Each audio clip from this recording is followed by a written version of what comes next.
Okay, people, this one's gonna be a kick-ass story, no doubt about it. But fair warning, there's gonna be some F-bombs flying around, but you know the deal. Just change the channel if it bothers you.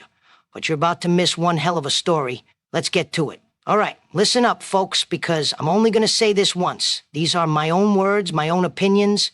Whether social media platforms agree or not, that's too bad. I'm entitled to my free speech under the First Amendment? Yeah, that one. So take it for what it's worth. Now let's talk about Ukraine. You know that cute little country that's supposed to be the underdog fighting for democracy and all that bullshit? Yeah, turns out, biggest fucking scam in history. Zelensky, that little weasel, the single most corrupt leader on the fucking planet. We ain't talking about some minor league crook. No, this guy's running a fucking Ponzi scheme, milking the United States like some dumb tourist in Times Square. You got Seymour Hersh, a real journalist, not one of these fucking puppets on TV, who laid it all out. The director of the CIA had to personally fly to Ukraine and tell Zelensky, hey, quit stealing so much money, you're making it too obvious. Imagine that, the fucking CIA, who are experts at stealing money, had to tell this guy to tone it down. You know how bad you gotta be for the CIA to say, whoa, buddy, take it fucking easy. And yet, the mainstream fake fucking media, oh, they act like they never heard a fucking thing. These frauds on CNN, MSNBC, they know. They all know. But they're playing fucking stupid. And the best part? You got these clowns on social media putting little Ukraine flags next to their names like they're holier than thou. Oh, you're so righteous, so morally superior. Go fuck yourselves. And let's not forget what Ukraine did in the election. And Zelensky wasn't just playing the victim card, he was actively fucking campaigning for Biden. Let me say that again. A foreign leader campaigned against a U.S. president. You guys get that? He was out there giving speeches saying Trump was a threat. Are you fucking kidding me? And now Trump's back, and guess what? He didn't forget. He's got an ego, he's got a memory like an elephant, and he's fucking vindictive as hell. You think he's gonna play nice with these guys? No fucking way. Now here's where it gets real fucking interesting. The minerals. Yeah, that's what this whole thing is about. Everyone's yapping about saving democracy while they're cutting secret fucking deals behind the scenes. The UK made a secret deal with Ukraine, handing over the mineral rights in exchange for 100 years of security guarantees. 100 fucking years. What is this, a fucking sci-fi movie? And they thought they could trap Trump with this deal. But here's the thing. You can't trap Donald Trump. You don't out-negotiate the guy who made his career on cutting deals. Trump flipped the whole fucking table. He's like, oh, you got a deal with the UK? Guess what? I got a deal that you can't sign. And Zelensky, the little rat's running around like a headless fucking chicken caught between Trump and the Brits. And you know what that means? It means the UK's deal is fucking dead. That's right, null and void, baby. Because if Ukraine can't follow through, the whole thing collapses. And when the UK looks stupid, NATO looks stupid, and Europe looks stupid. Which brings me to the next point. NATO. NATO ain't a security alliance. It's a fucking scam. It's a bunch of washed-up politicians clinging to this Cold War fantasy that doesn't fucking exist anymore. Trump ain't playing that game. He already said, we're done funding this shit. You think Poland, Germany, France, any of these clowns can handle a war without the US? They can't. They can't even fill their own fucking stadiums, let alone fight a war. And that's why they're panicking, because if Trump pulls out of NATO, Europe is fucked. Poland's already sweating bullets. Germany? They got no army. France? Pith. What, you think Macron's gonna lead a charge? That guy folds faster than a cheap fucking lawn chair. Now, let's talk about Russia. Everyone's like, oh, Russia bad, Putin bad. But let's be real. Russia just wants stability. That's it. They don't want to fucking invade Paris. They don't want to take over Berlin. They just want their borders secure and their economy running.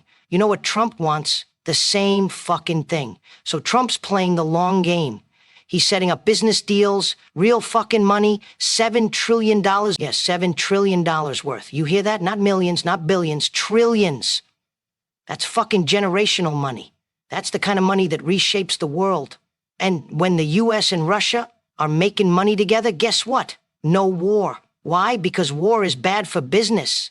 You think Russia's gonna fuck up a $7 trillion deal by pulling some dumb shit in Ukraine or Poland? Hell no. And you think the US is gonna keep poking the Russian bear when there's that kind of money on the table? Absolutely fucking not. And look at what Trump's doing with Nord Stream. There's already talk, real talk, about the US buying controlling interest in the Nord Stream pipeline, the same one they blew up under fucking Biden. You can't make this shit up. Trump's like, hey, since you guys fed up, let's do it my way. When that pipeline gets back up and running, who's got the leverage? The United States, of course. And this ain't about some kumbaya bullshit. This is about business. If we control the gas flow, we control Europe. And if we control Europe's economy, NATO ain't gonna mean shit. It's a fucking fossil. Done. Now let's talk about who's really fed here. The British. Oh, the UK thought they were so fucking slick, making their little secret deal with Ukraine. Oh, we'll guarantee your security for 100 years. Bitch, you couldn't even secure your own fucking border. And what happened? Trump pulled the rug right out from under him. He's sitting back like, go ahead, Zelensky, sign my deal. Oh, wait, you can't? Because you already sold your fucking ass to the Brits? Aw, too bad. Now you look like the fool. And what does that do? It forces the UK to scrap their own fucking deal. Humiliating. And it ain't just the UK. France, useless. Germany, even worse. Poland, they're out here panicking like a kid who lost their mom at the mall because they're finally getting it. Trump's pulling out of NATO. Yeah, you heard me. No more free ride. No more American troops on European soil. No more babysitting these spineless fucking politicians. Europe's gonna have to make their own fucking peace with Russia, the way it should have been all along. And let me tell you something. Trump ain't subtle about this. You saw how he treated that little fucking weasel Keir Starmer. Starmer goes in there thinking he's some big shot, and Trump humiliates him in front of the whole fucking world. He basically tells the guy, you can't even fill Wembley Stadium and you think you're gonna beat Russia? Sit the fuck down, punk. And don't even get me started on Zelensky's meeting. That was a setup from the start. Trump told him to wear a suit. He knew the guy wouldn't do it. You know why? Because Zelensky's got to keep that tough guy military hoodie image going. But Trump played him like a fucking fiddle. He walked into a trap. And the final nail in the coffin? J.D. Vance. That guy came in swinging. Trump just sat back, let Vance rip him apart, and when the timing was right, boom, Trump delivered the fucking knockout punch. And this ain't just about Ukraine. This is about destroying the entire corrupt establishment. You think NATO's gonna survive this? Not a fucking chance. Europe? Irrelevant. The US is moving on. Russia, China, India. That's the real game now. And if you're sitting there still crying about the old ways, guess what? You're gonna get fucking steamrolled. 'Cause like I said, this train ain't stopping. You either get on board or Trump's gonna turn it around and run your fucking ass over.